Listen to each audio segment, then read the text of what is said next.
Hey guys, welcome to Roost Vans. We're going over our latest build. I'm just going to coin it Woods because that's a customer's name. We're in our super awesome photo space that is our parking lot. Roost Vans built out this all-wheel drive Transit. It's a 2024, and we're just coming into this video cold. And reason being is, well, because it's Thursday. So what we did is a full build, and there's a couple custom things that we did in here that put a lot of extra value into our standard product lineup, which is really pretty extensive. And I'm going to go over each and every single detail of the build. First step, well, because since we're outside, I'm just going to open up the awning. Now this is a Fiamma F45S awning. You could scratch up the heck of the side of your van. Don't do that, like I almost just did. And comes out a ways. Now this is a legged awning. It's not a fully self-supportive awning. You can put it out all the way. I wouldn't. But you can put it out quite a ways and just get it ready with the legs. And ask me how I know these things break. If you don't fully pull them out and then rotate them down. And then you can go ahead and get that guy set up and ready to go. Now the first time I had my powered awning, I extended it all the way, left it out all night in a rainstorm, and dumped about 15 gallons of water out in the morning. Luckily it wasn't damaged, but really could have been. So in this case, this is not a good spot for rain to be caught because it's going to pool up in the middle of the awning. But it sure is nice for a sunshade. If you have kids, I highly recommend the powered awning because they're going to be screaming up like crazy inside the van, and when you park, you're going to want to get them the hell out of the van, and then you can just extend the awning with a button. With our awnings, we typically install a light underneath the awning, and it just makes for a really great exterior environment. So now we're going to go over the loo box, and it's not very often that you're going to take a shit in your van, to be very blunt. It happens. If you're van lifing, it's a different story, but frankly, limost of our customers aren't van lifing. They're going out for weekend trips and they need a place to go pee in the middle of the night, and I got a whole video series on my opinion about this.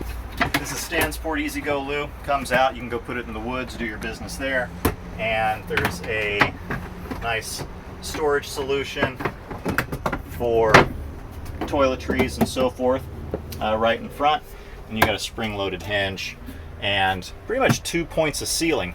All right, I went on a trip with my wife and family, and it was with the Roost show van, and we came back, we parked it in the shop for 2 weeks, and evidently someone peed in the toilet. I was really impressed at how little it stank inside the van. I mean, it was funky, but it wasn't awful. The seal's pretty good.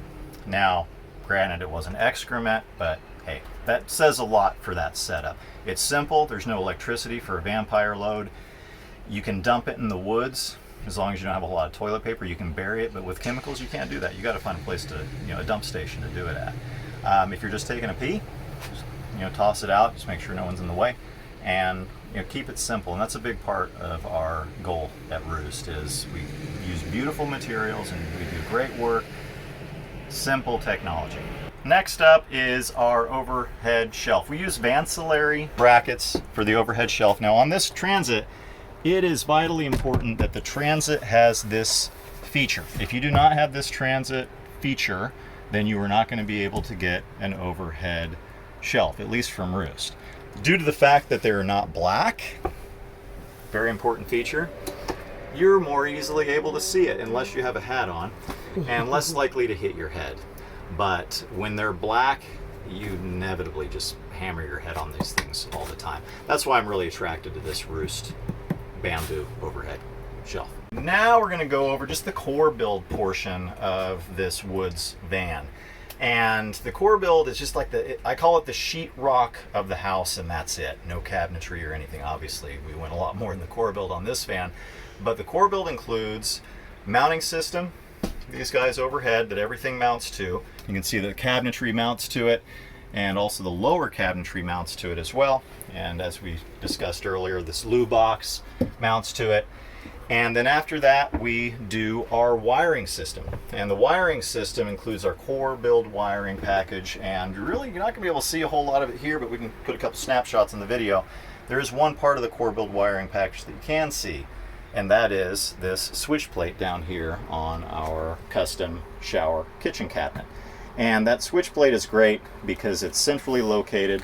It brings all the power and heater and everything else to a centralized point of the van. Currently on this van we have a pump that's hooked up to it, as well as the fridge too. So this component is part of our core build wiring package, and typically if you're going to do a core build only, just sheetrock of the house so to speak, then that's going to be hanging on a wire dongle outside of the van waiting for you to do your next phase. Now we'll pretty it up and get it out of the way for you, but the way Roost is so unique is that we're going to be able to give you phased build approaches so that you don't have to do everything at once, and you're not going to paint yourself in a corner by just doing a little bit at a time. And obviously we're going to do the insulation in the walls. We use thin slit insulation, and one thing we also make sure to do is we insulate this forehead, which not everybody does, and not all kits provide that insulation in this area. We do the best we can to start pulling insulation through all the pockets of the van as well. There's limitations. We can't get to every single thing because 80/20, I want to get vans to people at a good quality build at a good price too. If we spend another 150 hours fine-tuning every single detail to look even more amazing, but not in your pocketbook at the end of the day. And then we'll go ahead and put our upper paneling kit in. In this case it's bamboo. It's also available as fabric. Then we'll put our mid-wall paneling kit, available as bamboo, but also in this case we chose fabric. Now we do inset window pocket panels for our mid-wall paneling kit, in many cases instead of flare spaces. I'm about 6 foot tall, so flare spaces, I typically have my customers who are over 6 feet consider flare spaces, because at 6 feet I can still easily sleep side to side, even if I want to sleep like a board, which I don't. I sleep on my side like a baby, and it's just more comfy. Now we use AM auto windows that are sliding screened and, well, sliding windows, and then of course on this backside we have the pill windows installed. The next step after that is putting the lower panel kit in, and in this case we have hex ply. It's also available in bamboo. Then we installed our floor also out of hex ply with powder coated channel and powder coated trimming throughout the van. Also part of the flooring is we'll put in rattle trap and about a 1/4 inch of Minicell insulation. Now in many cases people will say, hey, let's build it up a full inch, and the reason why we don't tend to do that, on top of the expense of building everything up, I haven't found that it really adds a lot of value based on how much effort and cost we need to put into building it up. It also reduces your head height and clearance to the ceiling, which is particularly an issue in a Sprinter. Transit's a little bit taller than a Sprinter. So we found that a 1/4 inch of Minicell closed cell insulation has been perfectly sufficient, on top of having rattle trap on there. Now with an air conditioner and a heater in place, it's more than adequate to keep up with the heating and cooling demands of your build. Now we're going to go over the battery system. Now we worked with Artec for the battery on this build, and we provided them some bamboo to actually make the box. But before we get back there, I'm going to just take a look at the Victon controller. Now what's beautiful about this is that it tells us our solar input. Right now it's a super cloudy day, we're not getting a lot of solar, and alternator input, as well as if we have shore power connected too. Now it's 800 amp hours of battery on this build, and currently the inverter is off and there's no household AC loads, but we do have some DC loads. The lights are on, the fridge is on. Just a beautiful battery monitoring system for the layman so that you can know exactly what's going on in your battery system. Now this battery system installed with Roost is going to be required in order to do an autonomous air conditioner, and then in that case we'll do a 12 volt air conditioner. We put the Dometic RTX 2000 in this build, and that has done great for nice quiet operation and really quite efficient as well. That coupled with the S-bar heater that's underneath the passenger seat and piped directly to the fuel tank, you have great cooling and you have great heating. And all in all, as you can hear it come on right now, a full system that isn't perfectly quiet, but it's a lot quieter than many, that will keep you cool, dry, as well as hot in the winter. That all runs off the battery, and of course in the heater's case, it's piped off the fuel tank as well. All right, another standard product that we have, and this is a combination of two products. Now this is called a fossilized bamboo or stranded bamboo counter. It's an optional upgrade. And we have a fridge panel that allows us to put in this kitchen cabinet module and install the fridge right next to our standardized drawer cabinet. Now, it must be from my high school day. Well, I know in fact it absolutely is from my high school days where I was trying to keep things from my parents. We installed this hidden kick plate drawer on all of our cabinetry that has a kick plate like this. So, drawer cabinet available DIY. We have a fridge cabinet panel that can be used singly or double for, say, a standalone fridge. And in this case, on our fridge panel, we went ahead and upgraded it to have a bamboo veneer face to match the rest of the build. We've had this flip-up kit bed system around for quite a while.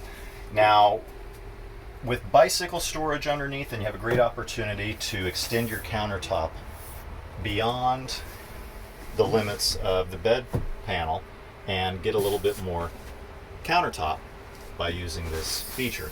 Now what you're seeing here is a 2.5 panel bed.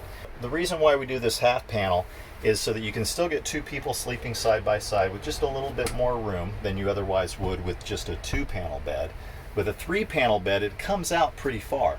And what we found with a 3-panel bed, it really commandeers a lot of available countertop storage, particularly on a regular body 148 Transit or on a 144 Sprinter.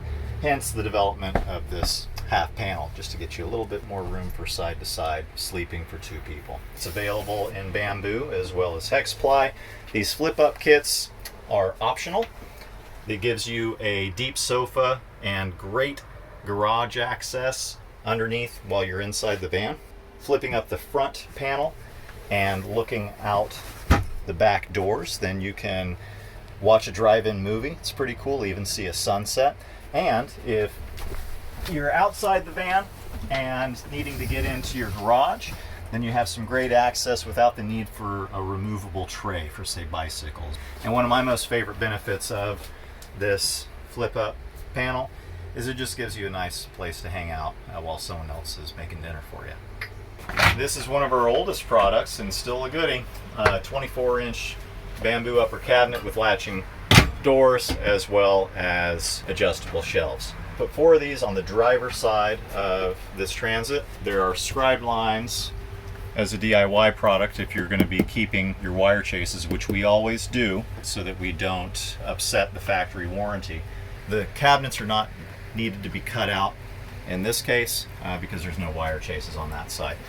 Now this product is our standalone mid-shelf cabinet, and we also have an end shelf as well as a mid shelf. It still uses the same products, you just add 1 or 2 sides to make it an end, mid, or standalone shelf. All right, now we're at the back of the van and we're going to continue our discussion on the battery system. Now we have a couple of power outlets that we added to the back of this standard box from Artec, and we slapped our Roost badge on it. And we have a Blue Sea system here with all the circuit breakers needed. Master power on and off switch, DC only cutoff switch, as well as a lot of the switches for the inverter circuits and household power circuits that we have ran.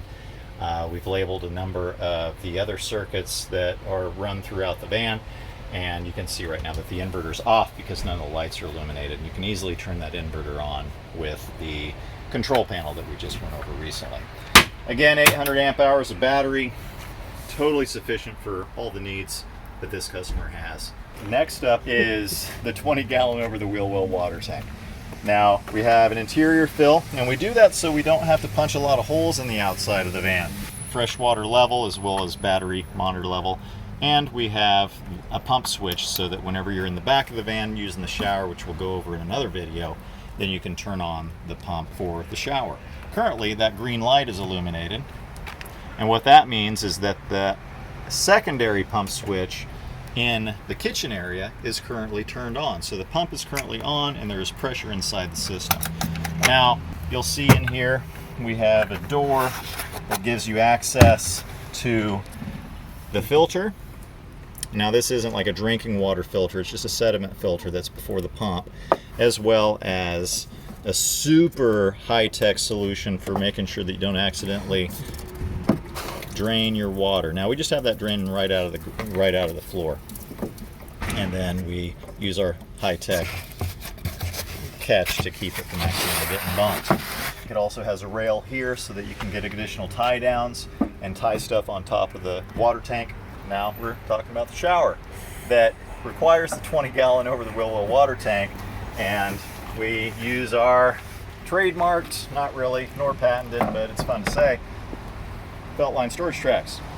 And we also use what's called a duct board. Now, my dad named this one, thanks Dad, because this is what they used in World War II whenever they were in the trenches, and they put down duct boards that you could stand on.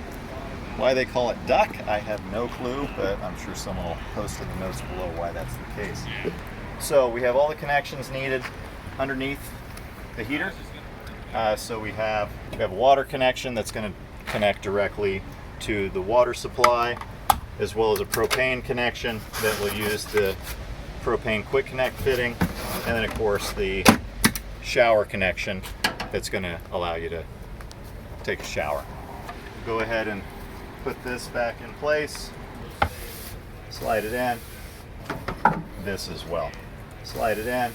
All right, another part of our new shower cabinet that we're engineering and designing, it's really based off of our compact passenger kitchen cabinet, and the features that it include, on top of having a sink, in this case it's a shower, so you're not able to get a burner on this side as you can with our compact passenger kitchen cabinet. But we have this flip up table. Great product.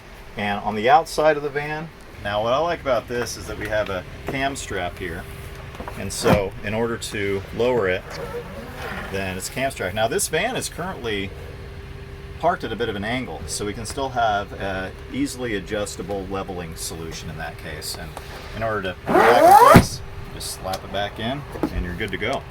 You can also lower this super quick, which makes it much easier, and it doesn't rattle, which is a really nice feature. On the sink, it is a really easy to install faucet. That's a joke, not the case, but it is a stainless steel, high quality faucet, run water. So now with Tetra Van, Roost partnered, and we built this custom cabinet that's going to be getting developed into a standard cabinet.